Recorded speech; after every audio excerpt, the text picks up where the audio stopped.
Bharat Ratna doctor Bhimrao Ambedkar को कोटि कोटि नमन। ये कार्यक्रम डॉक्टर भीमराव अंबेडकर के जीवन पर आधारित है, जहां भारत की जनता के प्रति उनके योगदानों को पूरी सजगता से चित्रित और रेखांकित करने का प्रयास है। कार्यक्रम में दिखाई गई घटनाएं लब्ध प्रतिष्ठ पुस्तकों से ली गई हैं। इस कार्यक्रम के जरिए चैनल की ओर से एक विश्वसनीय, सजग और सकारात्मक प्रयास है कि डॉक्टर बाबा साहेब भीमराव अंबेडकर के जीवन की संघर्ष यात्रा एवं गौरव गाथा पूरे आदर के साथ घर घर पहुंचे और उनके योगदानों से सभी संपूर्णता में परिचित और आह्लादित हों।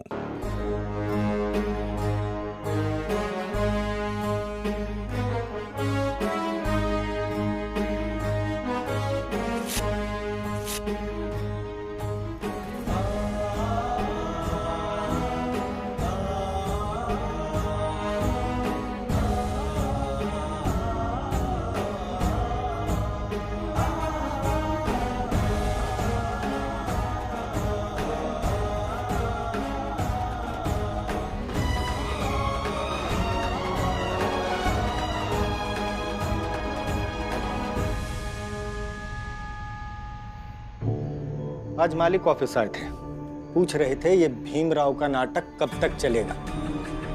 धीरे धीरे पूरे शहर को पता चल रहा है कि उसे नौकरी से निकाल दिया गया है। अखबार की प्रतिष्ठा का सवाल है। हमारे प्रतिद्वंदी ताक में बैठे हैं। कुछ करना होगा, ये हमारे अखबार के लिए भी खतरनाक है। क्या बोलूं, कभी कभी तो ये बात मेरी समझ में नहीं आती कि आपके अखबार का मालिक उस भीमराव को लेकर इतना डरता क्यों है। अरे दुनिया जानती है कि अखबार पढ़ने वाले ज्यादातर लोग हमारी जात के हैं, मेरा मतलब है ऊंची जात के हैं। ऐसे में तो उल्टा आपके अखबार के मालिक को खुश होना चाहिए कि भीमराव को निकाले जाने के बहाने कम से कम समाज में ये संदेश जाएगा कि निम्न जाति के लोग समाज के द्वारा दिए गए अपने दायरे में रहें, अपनी दुनिया में रहें, हमारी दुनिया में ना घुसें। और क्या चाहिए हमें? आप समझ नहीं रहे हैं। पत्रकारिता में एक शब्द है, चिंगारी। भीमराव की मुहिम की चिंगारी अगर किसी सूखे पत्ते में लग गई ना, तो हम सब के मंसूबों को जलाकर राख कर देगी। मैनेजर साहब, आप बेकार में परेशान हो रहे हैं। भीमराव की ये चिंगारी भी ना कल तक बुझने वाली है। क्या है ना, चिंगारी को जलाए रखने के लिए पैसे चाहिए और वो भीमराव के पास है नहीं। और ये निम्न जाति के जो लोग हैं ना, उनकी सबसे बड़ी कमजोरी उनके खुद के हालात होते हैं। एक बार जब पेट की आग बढ़ती है ना, तो फिर काहे की लड़ाई, काहे की चिंगारी, सा वहीं का वहीं धरा का धरा रह जाता है। और जहां तक मैं समझ पा रहा हूं, इस भीमराव के पास भी कल तक सारे पैसे खत्म होने वाले। बिल्कुल ठीक कहा बाबा आपने। बाबा, राम जी और रमा दोनों ने ही दिन भर काम ढूंढा पर किसी को भी काम नहीं मिला। इसका मतलब है किसी ने भी पैसे नहीं कमाए। और बाबा, जब पैसे ही नहीं कमाए तो कहां से भीमराव कागज लाएगा? और जब कागज ही नहीं होगा तो कहां से पर्चियां बनाकर बांटेगा वो? लेकिन आप जानते हैं, उसकी किस्मत ऐसी है कि कोई ना कोई उसको साथ देने वाला मिल ही जाता है। खैर, देखते हैं क्या होता है। अरे जो होगा अच्छा ही होगा और हमारे पक्ष में होगा। आप निश्चिंत रहिए। आज भी कहीं काम नहीं मिला तो पैसे भी नहीं कमा पाए। मेरे पास भी पैसे नहीं है, जो थे वो मैंने भीम को दे दिया था। और जो कुछ भी पैसे थे वो सब जीजा भाई ने बर्बाद कर दिए।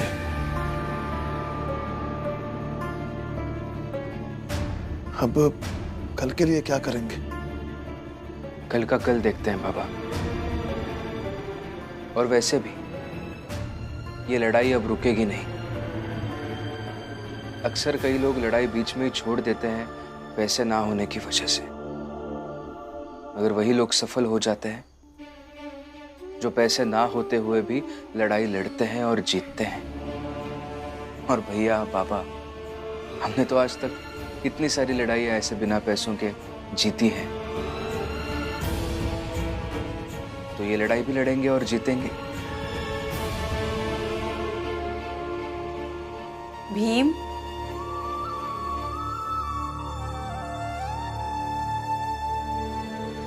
भीम लो, थोड़ा खाना खा लो। नहीं काकी, मैं नहीं खा सकता। भीम भैया, मेरे बाबा तो ऐसे ही नाटक कर रहे हैं। वो सब ठीक है दीपक, मैं जानता हूं कि उनका इरादा भी गलत है, मगर भूख तो भूख होती है ना।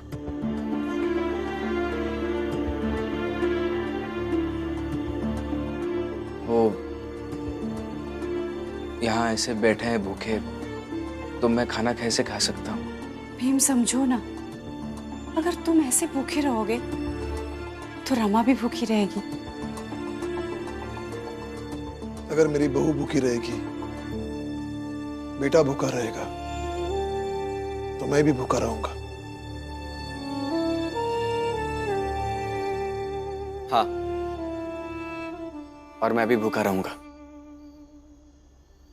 ऐसा मत कीजिए, आप सब बुरा लग रहा है कि आप सब मेरे कारण ये सब कर रहे हैं। ठीक है दीपक, बाल विवाह के प्रथा के विरुद्ध हम सब एक रात के लिए भूखे रहेंगे। ये हम सब की तरफ से राजा राम मोहन रॉय के प्रयासों के लिए श्रद्धांजलि हो जाएगी।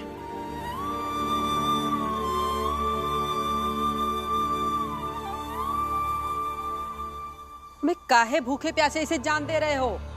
कुछ खा लो।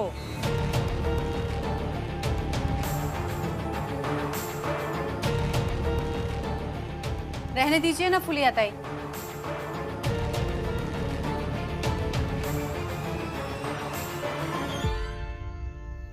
करने दीजिए इन्हें अपनी मनमानी, क्योंकि अगर ये भूखे रहेंगे तो हम सब भी भूखे रहेंगे। बंबई की इस चाल की रात भूख की लकीर में बट गई है, 2 भाग में, एक बाल विवाह के पक्ष में और एक बाल विवाह के विपक्ष में। देखते हैं कौन जीतता है, क्योंकि अब लड़ाई विचारों की है। ठीक है, मर जाएंगे, खाएंगे पिएंगे नहीं। बटी हुई रात के बाद बटी हुई सुबह आएगी, और तब तक बटी हुई रहेगी जब तक एक पक्ष हार नहीं जाता है। हाँ ठीक है, जाइए आप सब लोग और सो जाइए।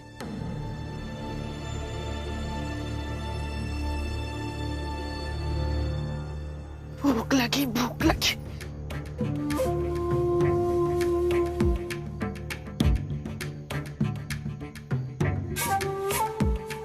रहो भूखे, मैं तो खाऊंगी।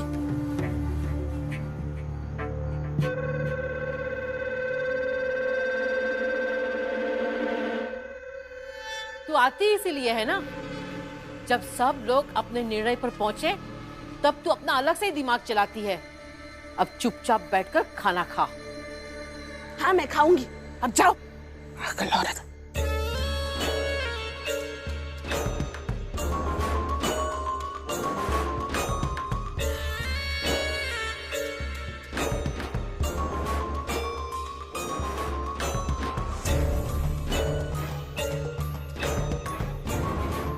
लो लो लो लो लो लो, बहुत अच्छा है, लो।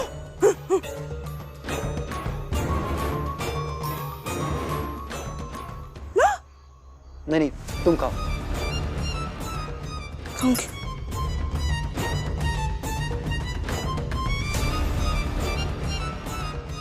पुरुषोत्तम, भूख लग रही है।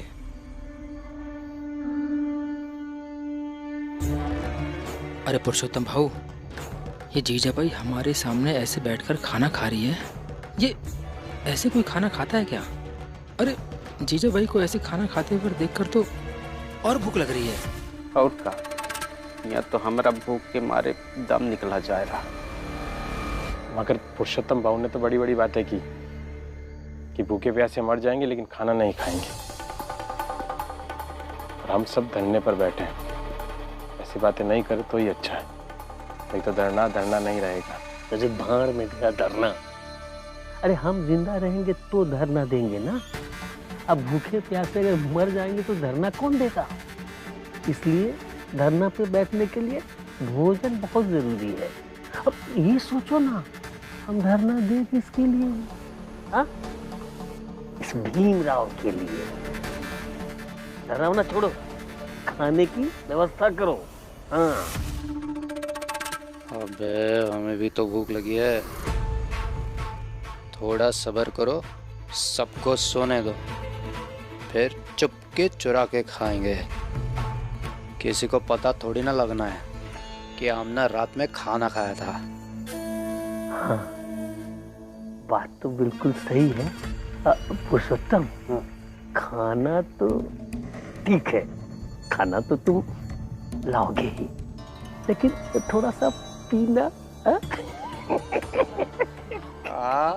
क्यों नहीं? बस थोड़ी थोड़ी पी लेंगे। ये लीजिए।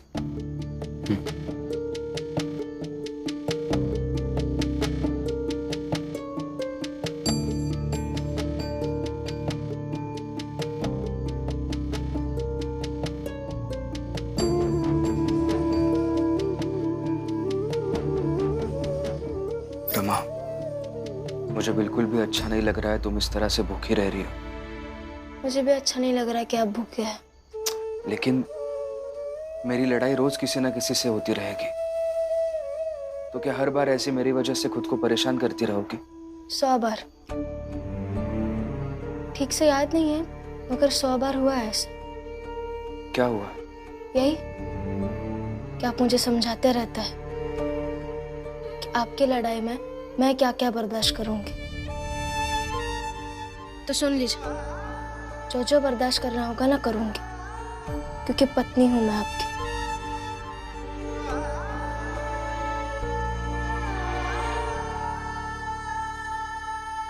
कल कागज खरीदने के पैसे कहाँ से आएंगे?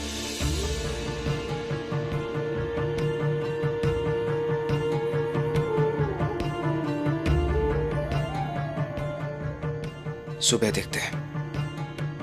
ठीक है, सो जाइए।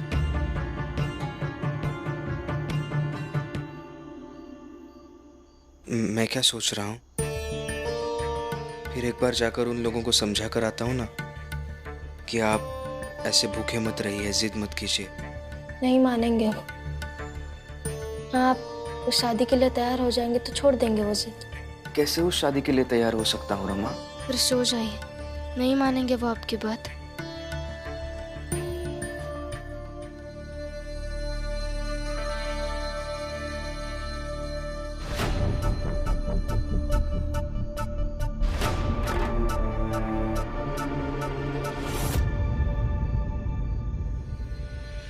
छुप कर खाओ, कोई देख लेगा। सच में मुझे अच्छा नहीं लग रहा है, सब लोग ऐसे भूखे रहेंगे। आपने मनाने की कोशिश की ना उन्हें, वो नहीं मान रहे तो क्या करें। अब सो जाइए, ज्यादा मत सोचिए।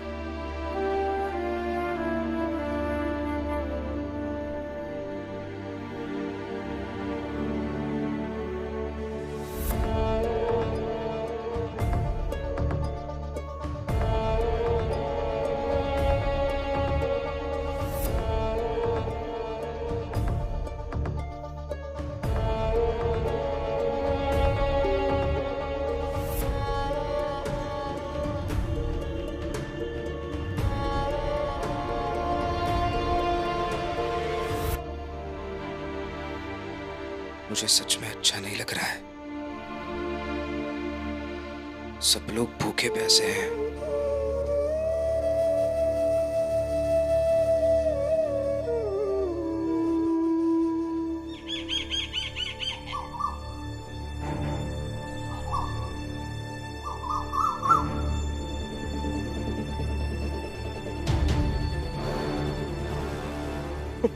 भाऊ, ये मनोहर, पुरुषोत्तम, जनार्दन, अरे सुबह हो गई, उठाओ। ये सब उठाने का पड़ेगा, नहीं तो कौन देख लेगा। उठाओ, दारू खाना समेट लो।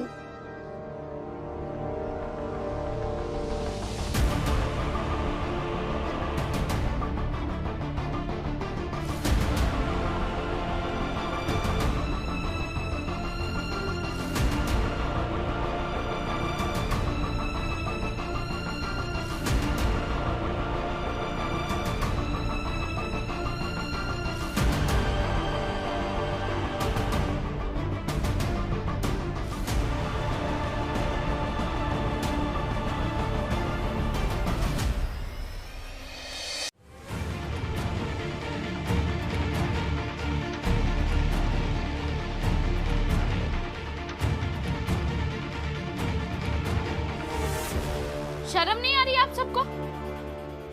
आप सबके कारण पूरे चौल वाले भूखे रहे और आप सब खाना खा रहे थे।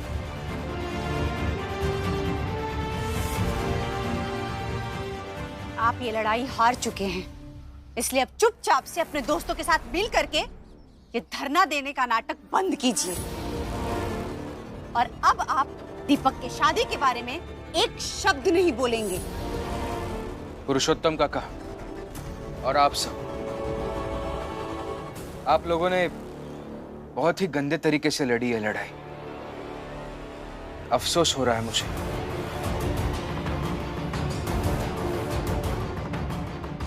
गलती की है आप सबने, बहुत बड़ी गलती। हाँ, ये है गलती। और गलती ये है कि जो हक मेरा पहले से है वो मैं तुमसे मांगने लगा।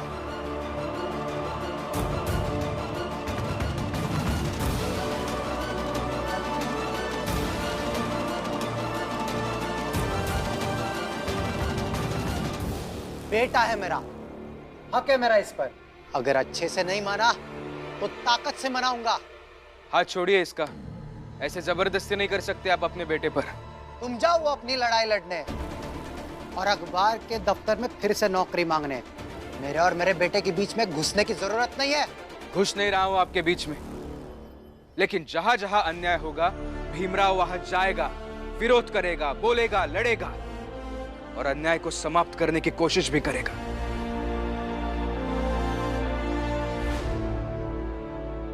और बाबा, आप अपने आप को बाप मानकर मुझ पर हक जता रहे हैं, और अगर ऐसा ही व्यवहार आप करेंगे ना तो मैं आपको अपना बाप नहीं मानता।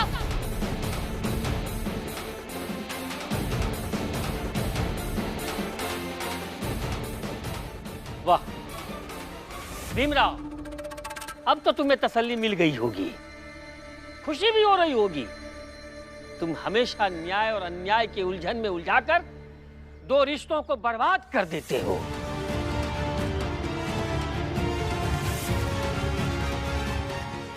जबकि तुम ये नहीं समझते कि रिश्ते न्याय और अन्याय से नहीं, समझदारी से चलते हैं।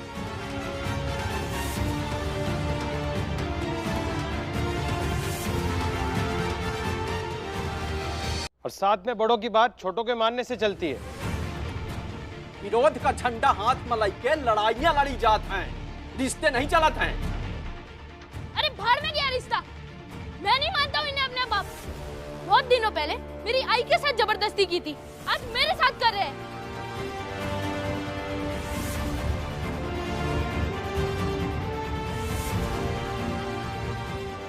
बहुत खुश हो गए होगे ना तुम, एक बाप को अपने बेटे से छीनकर।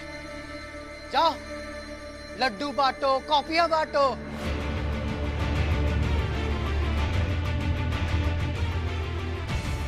आई, मैं तो परेशान हो गया हूँ इस आदमी की नौटंकी से। मैं जा रहा हूँ, अब मुझे मत बुलाइएगा। रुको दीपक, देखो तुम चाहे इन्हें अपने बाबा मानो या ना मानो, मगर तुम्हारे बाबा तो यही है। और ये सब लोग चाहे जैसे हैं, मगर अभी सही कह रहे हैं। रिश्तों की लड़ाई में समझदारी दिखानी चाहिए, तेवर और गुस्सा नहीं।